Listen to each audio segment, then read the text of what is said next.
안녕하세요. 노원개미입니다.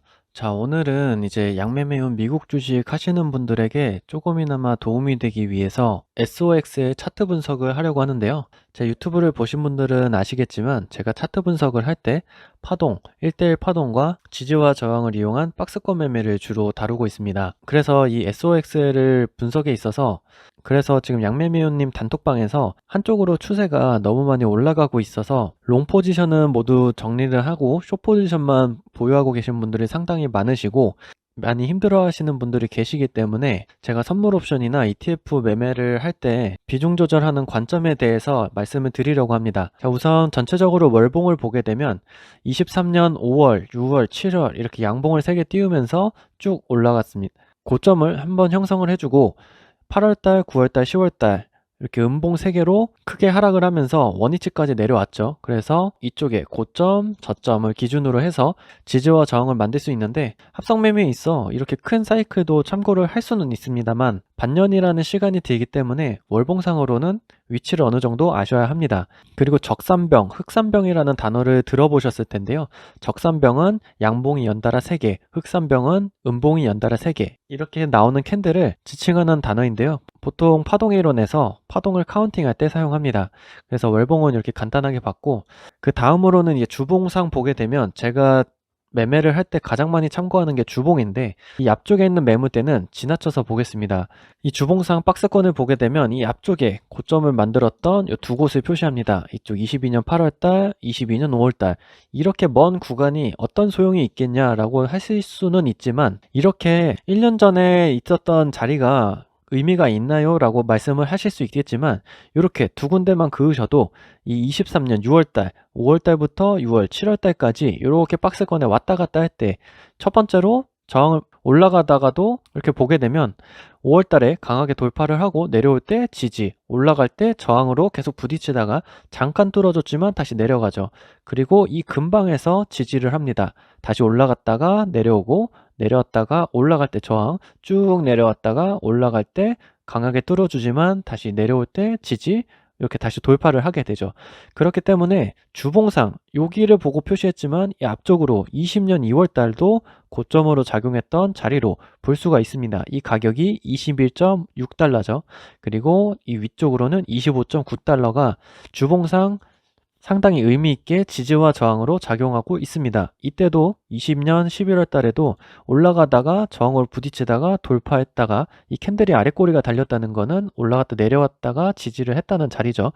그래서 주봉상으로 이렇게 지지와 저항을 만들었다면 의미 있는 자리로 만들 수가 있다라고 볼 수 있죠. 자, 그리고 최근에 만들었던 고점이 28.75 여기 이 28.75도 주봉상 표시를 해두시고 일봉상으로 돌아와서 이 21.65, 25.9, 뭐 21.65랑 25.9 그리고 위쪽으로는 28.5였죠. 최근에 했던 게 28.5기 때문에 이렇게 만들어 주게 되면 일봉상으로 보게 되면 조금 더 디테일하게 차트를 볼 수가 있습니다. 쭉 올라가다가도 지지, 뭐 여기가 26.5에서 정확하게 지지 안 했다고 서운해 하시면은 제가 더 섭섭합니다. 여기서 대략적으로 지지를 해주고 다시 올라갔다가 저항, 내려갔다 지지, 올라갔다 저항, 지지 쭉 올라갔다가 아까 말씀드렸던 28.5에서 고점을 만들어주고 쭉 내려갔다가 이 첫 번째로는 저강으로 부딪혔던 자리가 25.9가 지지로 작용을 하고 다시 올라가죠. 올라갔다 내려왔다 다시 올라갔는데 저항을 부딪히고 쭉 내려오게 됩니다. 내려올 때 지지, 올라갔다가 내려왔다. 이 근방에서 움직인다는 게 중요한 포인트입니다. 그렇기 때문에 양매배우님 기준으로 했을 때 2% 기준으로 팔고 사고 팔고 사고 다시 하잖아요. 그래서 이런 기준점을 알게 된다면 내가 2%에 너무 신경 쓰지 않고 조금 더 유연하고 대응을 하는 매매를 하실 수가 있고 새로 오신 분이 오셨을 때 간혹 어디서 매매를 하냐, 어디서 처음 진입을 하냐라고 말씀하시는 분들이 계시는데 이런 지지와 저항의 가운데 자리나 아니면은 이런 자리에서 매매를 하신다면 위쪽으로 올라갔다가 다시 내려오면은 재매수 하실 수가 있고 내려갔다가 올라올 때 재매수 한다면은 이 중심값에서 왔다 갔다 하기 때문에 조금 더 수익이 빠르게 일어날 수도 있습니다. 첫 진입을 잘 하신다면 수익이 빨리 날 수 있을 뿐더러 앞으로 있어서 매매가 변동폭이 이 기준점을 기준으로 일어나기 때문에 조금 더 수월한 매매가 되실 겁니다. 그래서 이 11월 달에 다시 한번 올라와 주면서 돌파를 하고 다시 내려올 때 지지를 하고 다시 올라갔다가 쭉 올라갔다가 내려올 때는 이 앞에 있었던 고점 기준 28.5점을 기준으로 내려갔다가 다시 올라가주는 모습입니다. 그렇기 때문에 이런 전고점 주봉상으로 고점을 만드는 자리, 지지와 저항이 만들어지는 박스권 자리를 잘 표시해 두신다면 이렇게 추세적으로 올라갈 때도 내가 리밸런싱 할 때도 상당히 유리하고 비중 조절을 할 때도 상당히 유리합니다. 저 같은 경우엔 전략을 어떻게 짰냐면 주봉상 이렇게 올라갔습니다. 올라갔다가 내려올 때 조정을 보여주는데 저 같은 경우에 이 N자 파동을 상당히 좋아하기 때문에 여기서 돌파를 하고 여기서 지지를 한다면 이 앞쪽에 나온 파동만큼 이렇게 1대1 상승을 해주겠구나 라는 생각을 하면서 롱 포지션에 50% 비중을 더 담았습니다.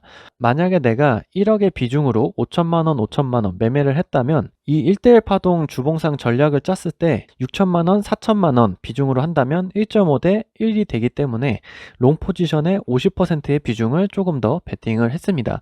물론 이 파동이론도 확률에 근거하기 때문에 무조건 올라간다고 볼 수가 없습니다. 하지만 조금 더 유리하게 이 앞쪽에서도 올라갔다가 여기서 지지하고 요만큼 올라갔는데 1대1에 채우지는 못했습니다.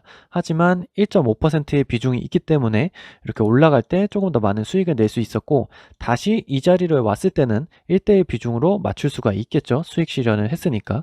그래서 이렇게 1대1 파동으로 매매를 진행해서 11월부터 12월까지 조금 더 수익을 극대화할 수 있었고 물론 추세가 올라갔기 때문에 숏 포지션이 손실이 조금 커진 건 있습니다. 하지만 올라갈 때 비중을 어느 정도 채웠기 때문에 리밸런싱을 통해서 손실도 최소화하고 수익은 극대화할 수 있었겠죠. 그래서 1대1 파동이 완성되게 되면 이 앞쪽의 고점을 돌파를 해버리기 때문에 1대1 파동을 채우고 조정을 줬을 때 여기서 리밸런싱을 진행해야 되겠다 이런 준비를 하고 있었고 일봉상 보게 되면 쭉 올라가다가 이 전고점을 돌파하고 내려왔죠. 이때 급락이 있었는데 분봉상 보게 되면 이렇게 크게 하락을 해줍니다. 여기가 총 이제 8% 정도 하락을 했는데 저 같은 경우에는 이렇게 1대1 파동이 나오고 목표가를 달성했기 때문에 하락이 나온다면 이 전고점을 기준으로 지지한다는 가정하에 이쪽에서 리밸런싱을 진행했습니다. 그리고 지금 제가 생각하는 앞으로의 시나리오는 두 가지가 있는데 여기서 쌍봉을 만들어주고 다시 쭉 내려오는 시나리오가 있고 아니면 말씀드린 대로 여기서 다시 한번 1대1 파동을 만들어서 올라가는 시나리오가 있습니다. 이렇게 된다면 숏 포지션이 아직까지 비중이 많이 채워지신 분들은 조금 힘든 달이 될 수도 있습니다. 주봉상 보게 되면은 여기서 단봉으로 조정을 됐기 때문에 이렇게 올라갈 수도 있어요. 월봉상 보게 되면 지금 빨간 봉이 하나, 두 개이기 때문에 이 앞쪽에 빨간 봉 3개, 은봉 3개가 한 세트라고 말씀드렸죠. 하나, 둘, 3개가 이렇게 딱 만들어지면 1대1 파동까지 만들어질 수 있습니다. 그래서 오늘은 간단하게 파동이론과 지지와 저항을 이용한 박스권에서 어떻게 하면 합성 매매를 하시는 분들께서 조금 더 유연하게 대응을 할 수 있을지에 대해 고민을 해보다가 제가 선물 옵션이나 ETF 매매를 할 때 사용하는 선을 긋는 추세 채널도 있지만 이렇게 기본적으로 정말 간단하게 사용할 수 있는 지지와 저항을 통해서 어디서 리밸런싱을 하고 어디서 비중을 조절할 수 있는지에 대한 제 관점을 설명을 해드렸고요. 이러한 추가적인 추세 매매는 이제 단톡방에서 이루어지고 있는 프로세스를 명확하게 숙지를 한 이후에 시드를 조금 더 늘리고 싶거나 수익을 극대화하고 싶으신 분들께서 참고로 이용해 보실 만한 제 방식을 소개해 드렸습니다. 24년 새해가 밝았는데 모두 목표하시는 바 이루셨으면 좋겠고 여러분들의 성공을 진심으로 응원합니다. 감사합니다.